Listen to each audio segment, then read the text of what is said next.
में police commissioner office पहुंचे हुए हैं। एप्लीकेशन आपने कहाँ के रहने वाले हैं और क्या मैटर है? सर, मैं प्रॉपर लखनऊ कैंपल रोड लक्कड़ मंडी सादतगंज का रहने वाला हूँ। मेरा मामला सिर्फ इतना है कि मेरे ससुर हरिनाथ यादव मेरी वाइफ रितु यादव को अपने साथ जबरन लेकर गए हैं, ये विश्वास दिलाकर मुझे कि मैं रितु की शादी अप्रैल से मई में आपके साथ कर दूंगा। और अब ले जाने के बाद उनका कमिटमेंट चेंज हो गया है। वो मुझसे चाह रहे हैं कि रितु के ऊपर दबाव बना के हम सिर्फ और सिर्फ डाइवोर्स कर लें और अलग हो जाएं। थाने में वो एप्लीकेशन दे रहे हैं कि हम ये कर देंगे, मुझे जान से मारने की धमकी दे रहे हैं, गोली मार देंगे। भाई उनका कह रहा है भट्टे में फूंक डालेंगे। उनकी बहनें मेरे गुंडे भेज रही हैं, धमकी दिलवा रहे हैं कि तुम्हारी फैमिली और तुमको मार डालेंगे। मुझे कुछ नहीं होगा, मैं पुलिस का बहुत बड़ा मुझे पता है, सारे हथकंडे पता है, सब कुछ पता है कि पुलिस में कैसे क्या होता है। तो मैं रिटायर हो गया हूँ, अब मुझे कोई दिक्कत नहीं है, मैं गोली भी मार सकता हूँ। तो मेरे पास बहुत पैसा है। आपकी शादी कब हुई? शादी मेरी लास्ट मंथ 27 तारीख को हुई थी और 29 तारीख को हमने उसको कोर्ट से एग्रीमेंट रजिस्टर्ड कराया था। हमने शादी आर्य समाज से पूरे रीति रिवाज के साथ करी थी। फिर आपकी वाइफ गई कब? वाइफ मेरी गई है 2 तारीख को।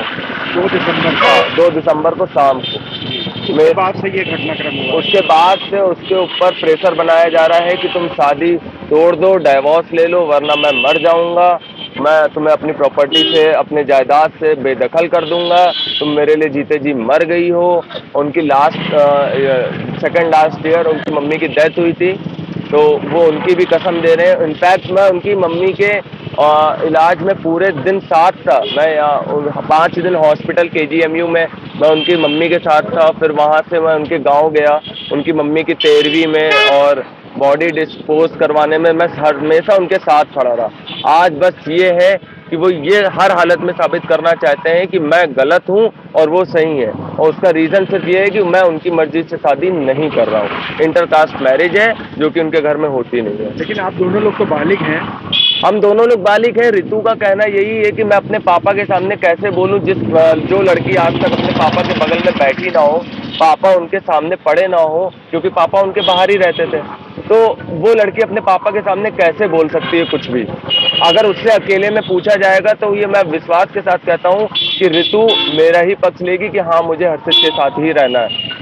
उनके पापा, उसकी लाइफ, उनका एक रितु का स्लोगन है कि मेरे पापा ने ज़िंदगी दी है तो वो बर्बाद भी कर सकते हैं। उनकी खुशी के लिए मैं अपनी ज़िंदगी बर्बाद करने के लिए तैयार हूँ। अब शासन प्रशासन से क्या चाहते हैं? मैं शासन प्रशासन सबसे एक ही चीज़ चाहता हूँ कि मेरी रितु को मेरे पास सलामत वापस भेज दिया जाए, बस। और मुझे कुछ नहीं चाहिए, मुझे उनसे 1 रुपये नहीं चाहिए, मुझे कुछ भी नहीं चाहिए। मुझे सिर्फ मेरी रितु मुझे मेरे पास चाहिए।